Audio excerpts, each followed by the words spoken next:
In his hometown of Waco, Texas, you can find a 9-foot-tall bronze statue of Doris Miller. A grandson of slaves, Miller enlisted in the Navy in 1939, just before his 20th birthday. For his actions on the morning of December 7, 1941 at Pearl Harbor, he would earn the Navy Cross for valor in combat. Doris Miller was on the USS West Virginia, a battleship. He had just finished, he was a mess attendant. He had just finished serving and he was sorting laundry when the first enemy attack hit his ship, the West Virginia. His heroics were portrayed by Cuba Gooding Jr. in the movie Pearl Harbor.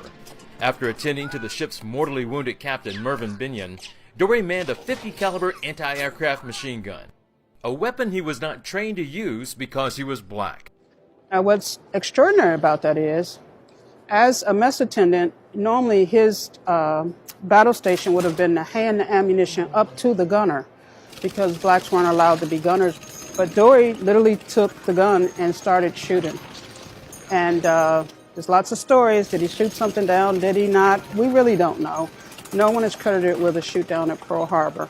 He had said in several interviews he thinks he might have hit one or two. And that's why that carries on into our time, that Doris Miller shot down planes at Pearl Harbor. There are injured people and sailors trying to move about the ship. He assists them, and then once he's in the water, he continues to do that.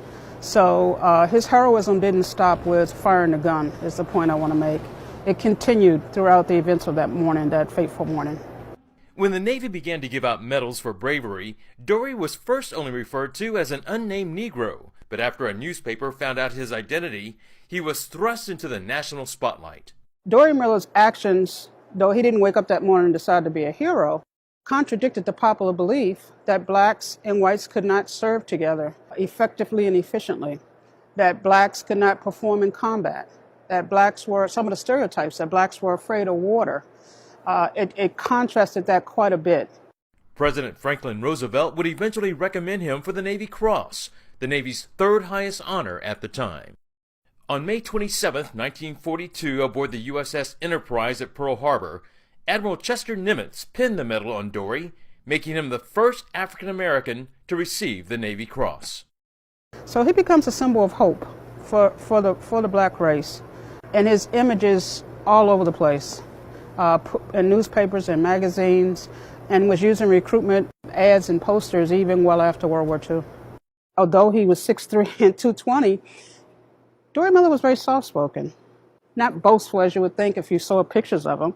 So that was a new role for him to play, and it was immediate, right? So for the Navy, he becomes the poster child for this is why African Americans should join the Navy. But at the same time, he's representing the fact that there are limited opportunities for blacks. A write-in campaign was started to get Doris admitted to the Naval Academy, but he was turned down because he exceeded the maximum age requirement. Here's Doris Miller, you talk about the weight of the world, kinda, finding himself in the midst of all of this, when all he wants to do is get to his next ship.